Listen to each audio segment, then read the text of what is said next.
ప్రేక్షకులకు నమస్కారం. సర్వేంద్రియానాం నయనం ప్రధానం అంటాము. అన్ని భాగాలలోకెల్లా కళ్ళు చాలా ముఖ్యమైనవి. కంటి సమస్యలు ఏమైనా కూడా మనం కళ్ళకి చాలా జాగ్రత్తలు తీసుకోవడం ఎంతో ముఖ్యము. కంటి సమస్యలు ఎప్పుడైనా కూడా జాగ్రత్తలు తీసుకోకపోవడం వల్ల వస్తుంటాయి. మినిమం రెగ్యులర్గా తీసుకోవాల్సిన జాగ్రత్తలు కళ్ళను పరిశుభ్రంగా ఉంచుకోవటం, కళ్ళకి సంబంధించిన ఎక్సర్సైజెస్ చేయటం, కళ్ళకి సంబంధించిన ఆహారం తీసుకోవటం, విటమిన్ ఏ ఆహారం తీసుకోవటం, మరియు కళ్ళని సురక్షితంగా ఉంచేందుకు బయట నుంచి వచ్చే గాలి, దుమ్ము, ఎండ నుంచి రక్షించేందుకు కూలింగ్ గ్లాసెస్ వాడటం ద్వారా జాగ్రత్తలు పెట్టుకోవచ్చు. ముఖ్యంగా కళ్ళ కలకలు అలాంటివి వచ్చినప్పుడు, అంటే కళ్ళు రెడ్డిష్ అయినప్పుడు బాగా నలిచేస్తూ ఉంటారు చేతులతో కళ్ళని. అలా నలిచినప్పుడు లోపల నర్వ్ సిస్టమ్ అంతా కూడా కొంచెం డ్యామేజ్ అయినట్లుగా అయ్యి ఇబ్బంది పడుతూ ఉంటారు. అలా చేయకూడదు. కళ్ళలో ఏదైనా దుమ్ము పడినప్పుడు జస్ట్ ఇలా చేసినప్పుడు కళ్ళలోంచి దుమ్ము వెళ్ళిపోతుంది, అది సరిపోతుంది. అండ్ చిన్న కూలింగ్ వాటర్తో కొంచెం ఫేస్ వాష్ చేసినట్లుగా ఐస్ కడుగుతూ ఉంటే రోజులో 2 సార్లు ఫ్రెష్ అయిపోతుంటాయి. రిఫ్రెష్మెంట్ అన్నమాట. అండ్ యోగా ఎలా అయితే బాడీ కోసం మనం చేస్తూ ఉంటామో కళ్ళ కోసం కూడా మనం ఎక్సర్సైజెస్ చేయాలి. మరియు చిన్న పిల్లలకి ఇవాళ రేపు చూసినట్లయితే చాలా వరకు మొబైల్స్ ఎక్కువగా వాడుతున్నారు. చిన్న పిల్లల దగ్గర నుంచి యూత్ వరకు, పెద్దవాళ్ళ వరకు మొత్తం అందరూ కూడా మొబైల్స్ ఎక్కువ వాడుతున్నారు. దానివల్ల ఐస్ మొత్తం డ్రై అయిపోతున్నాయి. విరామం లేకుండా వాడుతున్నారు.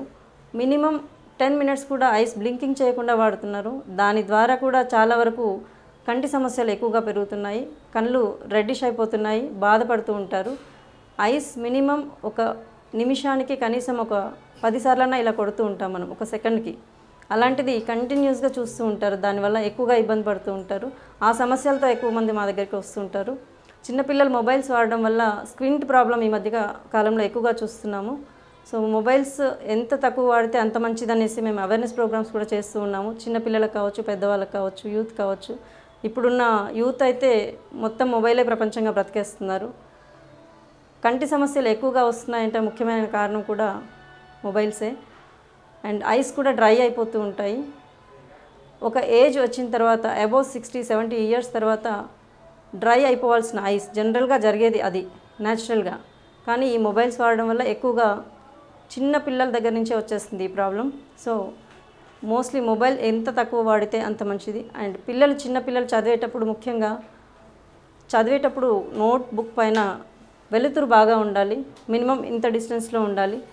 ఆ డిస్టెన్స్ లేకుండా చాలా దగ్గరగా పెట్టి చదవటము, వెలుతురు లేని దగ్గర చదవటం వల్ల కూడా పిల్లలకి తొందరగా సైట్ పెరుగుతూ ఉంటుంది. అండ్ విటమిన్కి సంబంధించిన ఆహారం ఒకప్పుడు బాగా ఉండేది, ఆ కాన్షియస్ ఉండేది. ఇప్పుడు అదంతా ఏమీ లేదు. విటమిన్ ఏకి సంబంధించిన ఆహారం తీసుకోవడం వలన కూడా చిన్నప్పుడు సైట్ అది రాకుండా చేయొచ్చు. కొంచెం ఏమైనా వచ్చినా కూడా ఆహారంతో మేనేజ్ చేసి తగ్గించుకునే ఛాన్స్ కూడా ఉంటుంది, తగ్గిపోయే ఛాన్స్ కూడా ఉంటుంది. చిన్నపిల్లలకైతే ముఖ్యంగా విటమిన్ ఏకి సంబంధించి పాలు, బాయిల్డ్ ఎగ్, పప్పాయ, ఆకుకూరలు, మునగాకు, పాలకూర, క్యారెట్, బీట్రూట్ ఇలాంటివన్నీ కూడా ఇవ్వడం వలన వాళ్ళకి విటమిన్ అన్నిటితో పాటు కంటికి సంబంధించి ముఖ్యంగా బాగా అందుతుంది. ఇవన్నీ ఉండేలాగా చూసుకోవాలి ఆహారంలో. అండ్